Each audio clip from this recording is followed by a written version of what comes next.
Welcome, governors. Welcome back to Power Squared. And today we're going to be talking about licensing in Power Platform, which is a huge topic and there's so much to cover. So we're probably not going to cover all of it in one video, but we'll at least get the basics down and understand more about what we can achieve with licensing and what we really need to think about. So I guess first things first, Josh, can you tell us a bit more about what types of licenses we've got? Yeah, absolutely. I think I'll just start by opening the can of worms, right? Because I feel like this is what this episode's gonna do. But yeah, let's talk about our license types. So when we're talking about Power Platform, we've typically got three fundamental licenses, haven't we? We've got the Power Apps Premium per user, Power Apps Premium per app, and then we've got pay-as-you-go. Those are the kind of core standard ones, but there's a lot more licenses around that. But typically that's your starting point. And what each one does, I guess to give a quick overview, if you've got Power Apps Premium per user, it means that you give a user that license for Power Apps, they will have access to build as many apps as they want under that license.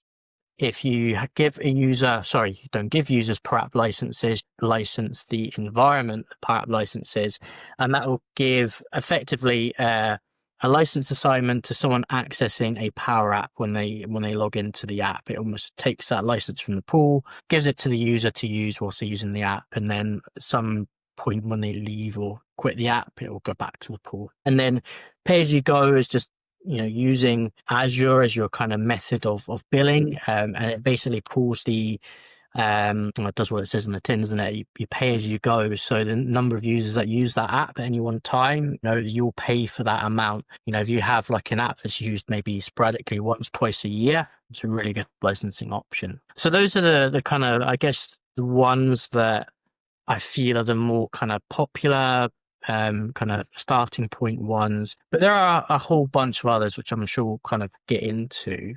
Charles, I guess a question I had would be around kind of like when do we start thinking about premium licensing? Because I don't know about you, but when I first kind of got started building Power Apps, it wasn't even something that came to mind for me because I thought it was already included as part of my license. Yeah, as a maker, you might not even have to think about licenses for a while because you might be able to get away with your seeded license, what's included within your E3 or E5 license, whatever license type you have that does include Power Apps.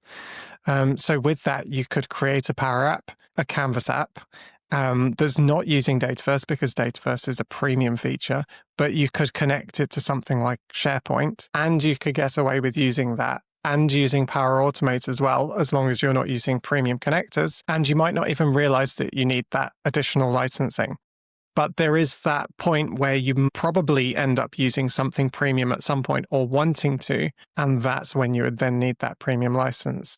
And so that could be that you decide, well, SharePoint is not a database, as people like to say, and it's not. It's not a relational database, at least. And so if you wanted to use Dataverse instead, then you would need a license for that. Or it might be that maybe you even want to use something as simple as the word connector with Power Automate. The moment that you use the word connector, it becomes premium and you need a license for that. And I'm mentioning Power Automate here, but we were talking about Power Apps licenses.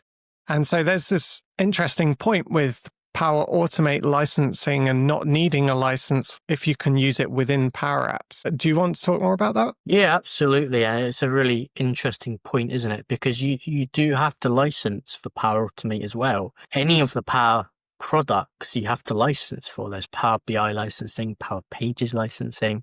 So it makes sense. But in some use cases, it's not strictly the case, such as when you are using the Power Automate flow to do something with your Canvas app, for example, then you don't need to have Power Automate license for that, as long as that Power Automate flow is used in context of the app. So if you're trying to get around licensing by saying, well, actually it is, but you're not doing anything related to that Power App, and you're not going to get away with it. But if you're calling something from your Power App using Power Automate, for example, then that's that's valid, that's going to work. Yeah, there's a few other kind of use cases that are similar to that, but that's typically the kind of main one that will kind of run into, or at least makers will run into. There is actually, you'll see it in Power Automate when you go into view the details of a Power Automate flow. Down in the bottom right, there is that kind of method to associate an app to a flow. And that's kind of how it kind of recognizes whether it should be standalone licensing or not. And when you're looking at the details of a flow or the details of an app, it will tell you that the license designation is either standard or premium. And I think when you're building a Power App or Power Automate, any kind of connector or action that you're doing that isn't free, it is clearly labeled that it's premium, and it will kind of put that into premium licensing. What would happen if I'm using Power Apps and I say I add the word connector to my app because I want to do something with that? I don't realize, or I do realize, but I ignore the fact that's a premium connector. I go save and publish my app, share it with my users who don't have premium licenses, and then they go and open the app. Would they kind of get kicked back?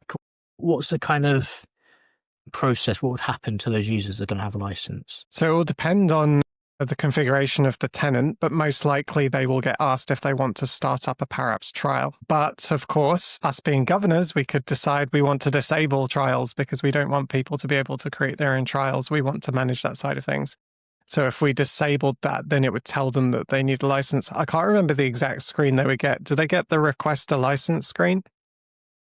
I believe they do, yeah. They get like a button, don't they? They can click to request one. And then that would mean that an email would go to the admin or admins telling them that this user wants a license for a particular app. And then they can decide to allocate that license or not. Cool. That makes sense.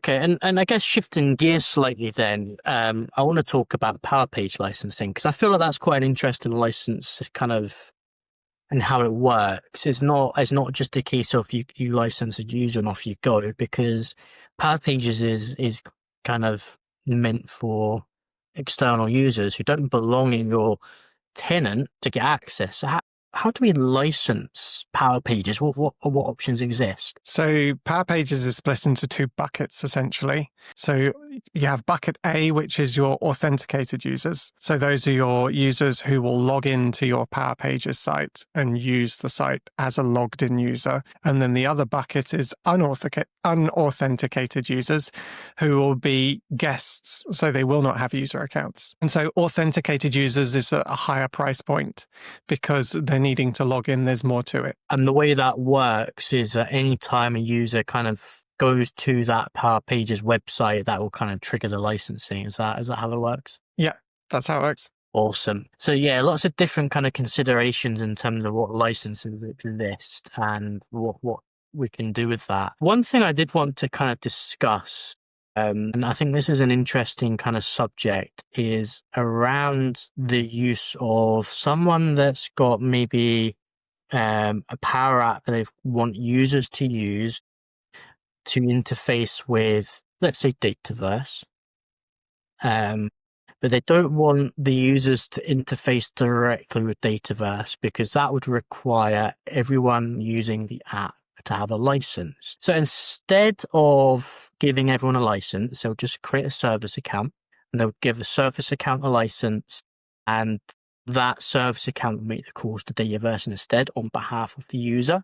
That sounds like quite a good way to kind of minimize licensing costs. Is that a valid way? Is that something we could do as an approach? It sounds like fun, doesn't it? But there are the fun police, of course. So unfortunately, that would count as something that's called multiplexing. So this is where you're trying to circumvent those costs. You're trying to get around paying extra costs, or paying the cost that you should be paying in order to make it cheaper, which is something that goes against Microsoft's terms of service. So something you don't want to do because you can get caught out. So anytime we are trying to do something on behalf of a user that's premium, that's when we kind of hit that kind of like multiplexing red flag. And yeah, I think, it's a bit of a grey area, but it is important to note that is against the kind of terms of use for Microsoft licensing policy, isn't it? So, and you see it quite frequently out and about. But yeah, it's important to make sure that you're not multiplexing, as it will cause issues.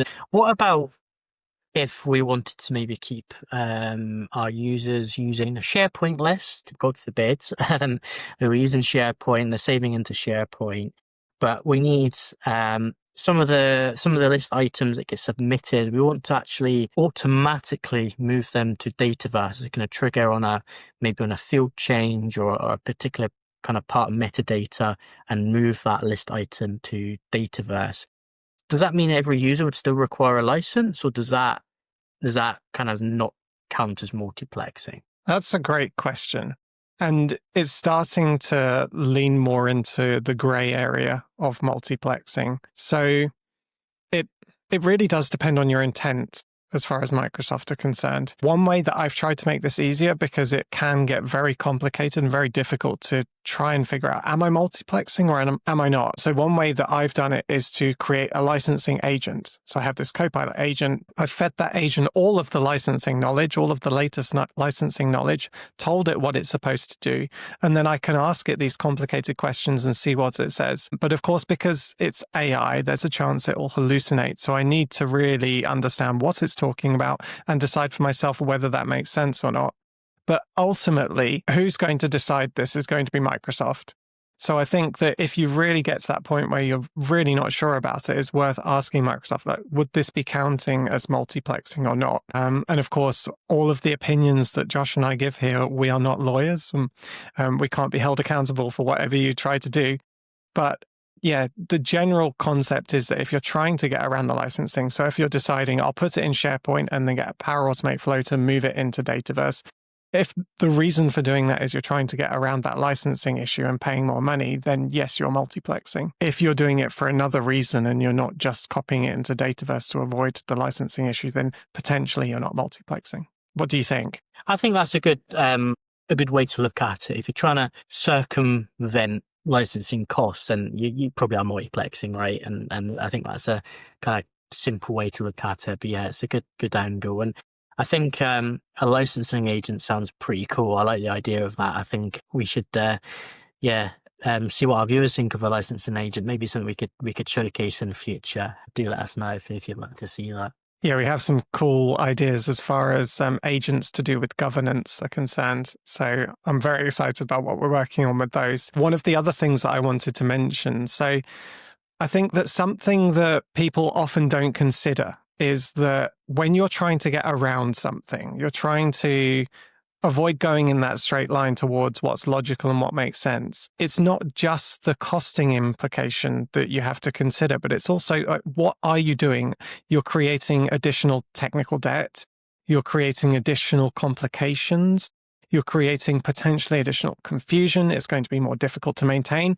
Do you really want to try and save a bit of money and move it into SharePoint and then into Dataverse? Or does it just make a lot more sense, even economically, to just go in that straight line and give your users licenses and let them directly communicate with Dataverse? So that's something that's really important to consider. You might be saving money in one place, but you unfortunately are wasting a lot of money in another place. And that's something that I've seen so many organizations not consider, that additional impact of trying to save some money there. Yeah, it's a really good point. And I guess it's important to note, I mean, if any of our viewers have watched our previous videos, and if you haven't, please do. One of the things we've talked about quite a lot is around these kind of governance concepts that do require licensing, that are premium. And, this is all part of that. And unlocking that premium licensing will kind of help in keeping your kind of organization more governed, more up to kind of date, more secure. Lots of advantages for that premium licensing. It's just trying to kind of make that argument, and we're hoping to kind of help with that in a future video, because there's a lot around, going from not having any licensing, maybe you've just got M365 base licenses and you're just building apps on SharePoint, but kind of understanding or helping you understand how you can kind of move that to the next level and actually give value from that. That's something we can hope to bring to you all in the future. Yeah, definitely. We are looking to, in a future video, explain how you can demonstrate the value that you would get from the licensing, how to build that use case to your stakeholders if that's the way that you need to do it. And it's also how to build a use case for increasing the team that you have around you in order to manage Power Platform. Because if you're in an organization where you only have one person doing all of the governance for Power Platform, that person's going to be overburdened and they're going to struggle to keep the risk low enough as well as to enable the makers in the organization. You need multiple people to be involved and you need a group in order to work on all of these things. So when it comes to licenses themselves, organizations will be starting off from different points, won't they? Typically, you'll have an organization who won't have any licenses and makers will start building things before licenses start to get given out. But you can have organizations at different stages, can't you? Like you would have an organization where maybe you've got some people licensed in order to build things that they've already said that they're going to get value from. And then the majority of the organization are not licensed. But there are organizations that exist out there where everyone is licensed and you open up all of the capabilities of Power Platform. One of the things I wanted to mention on that front is that from the licenses, you get these additional benefits, don't you? So like with a Power Apps premium license, you get a certain amount of Dataverse capacity that you get with that license. And you also at the moment get AI Builder credits.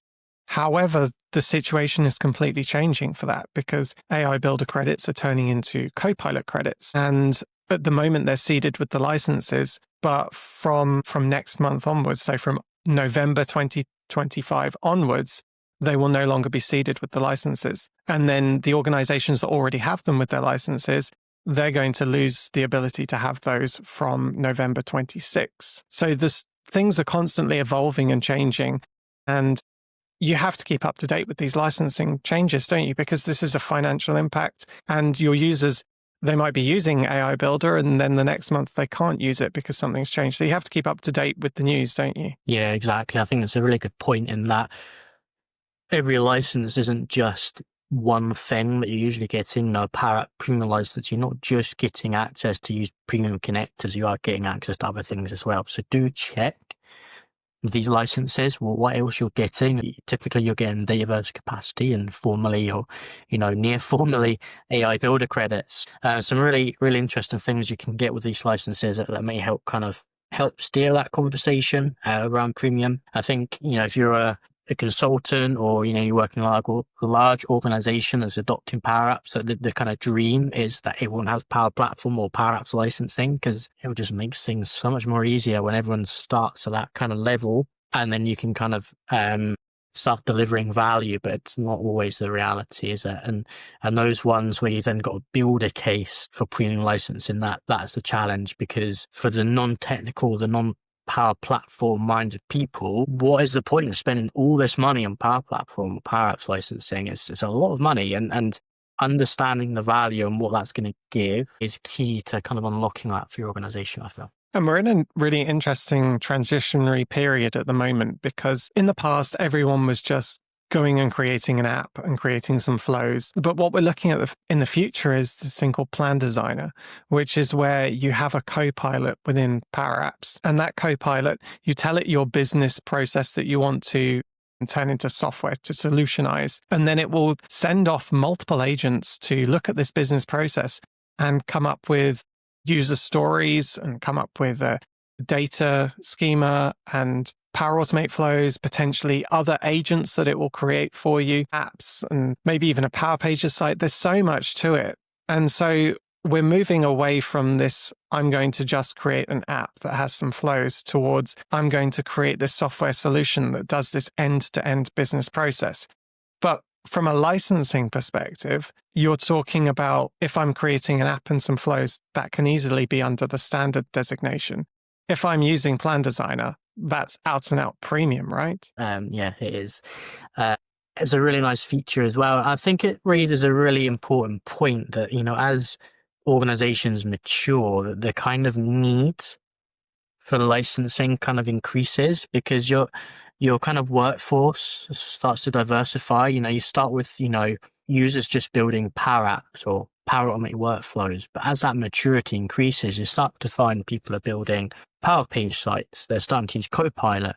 And the age of AI, I think, is just kind of expanding or making that kind of maturity kind of go quicker. More people are diversifying in what they're doing. More people want to build agents, for example. More people want, chatbots in their websites. It's a fast changing kind of world, particularly in the Power Platform space, from where we were even a couple of years ago, where it was just the default of Power Apps, Power Automate, and the odd other additional kind of Power product thrown in there. It's definitely changing the landscape as we know it. And I think I welcome that change. It's good to see more people get involved in these different Power products, not just Power Apps. And it does very much feel like it's reaching a point where you just need to have that premium license in order to thrive and to prosper. So it'll be interesting to see how Microsoft decide to position themselves, to whether they're going to offer a bit more on the standard license designation, or whether they're going to make it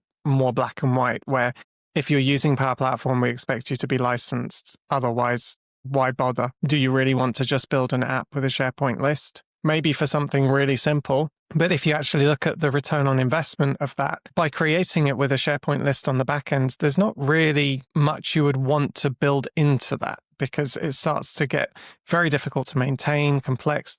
There are the security issues of using SharePoint lists. There's just so much to it. So you're reaching this point very quickly where you're thinking, well, I really need to have premium. And one of the things that you mentioned, so you mentioned with Power Pages, and one of the things we haven't talked about is this whole concept of, say, business makers, non-developers building things, and then you can have these enterprise huge projects within Power Platform. Dynamics 365 which provides you with a customer relationship management system and things like that. So you can have your sales app and your customer service app.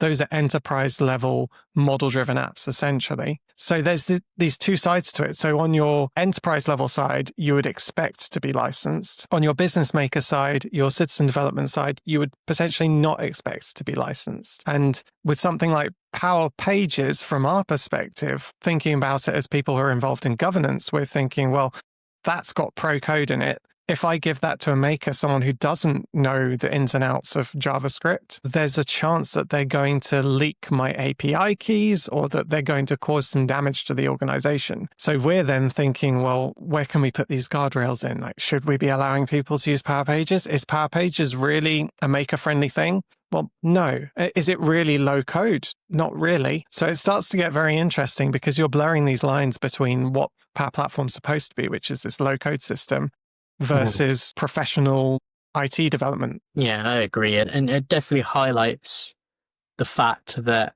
Power Platform isn't just this business maker thing. It does fit into a wider ecosystem of products. If your organizations invest in Dynamics, you'll probably come across more on the Dynamics side rather than more on the actual Power Platform side. And, if you've got Dynamics licensing, you probably have entitlements for some of the Power Platform stuff as well. It's important to call that out. If you're using, Dynamics 365 sales or customer service, you do have the ability to create Power Apps, as long as they're used in context of your sales app or your customer service apps. Important to note that you do have a lot more entitlements, but Power Platform is part of the bigger picture, but that's not usually something that makers will see. And that's where the governance has to kick in, to make sure that we're balancing that kind of needle effectively. And I guess it probably leads on to a really good kind of thing that I think would be quite good. And I'd be keen to know from our viewers kind of what's the main kind of things that you're kind of coming up with challenge-wise when it comes to licensing.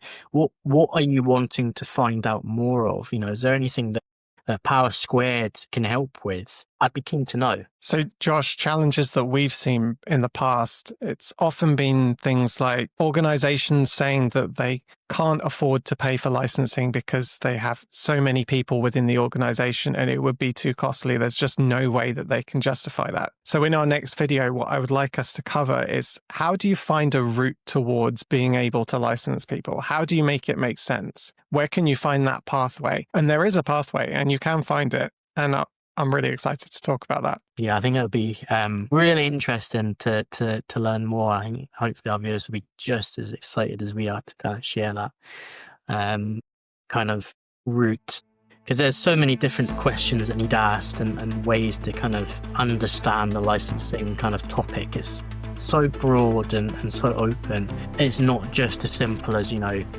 you go. It's an expensive investment, but, you need to understand and make people understand that if you're investing in it, how do you get that return on investment to make sure that, it is delivering value. Yeah. And also, how can you determine whether you're getting that return on your investment? What measurable insights do you have? Where can you get them? How can you create them if you don't find them anywhere? And that's, again, something else that we can cover. Absolutely. Awesome. Well, I think we'll leave it there then for this episode, but we hope you found it just as insightful as we have, and we do hope to see you in the next one. Do leave your comments in the comment box below, and if you haven't subscribed already, please do, and we look forward to seeing you in our next video.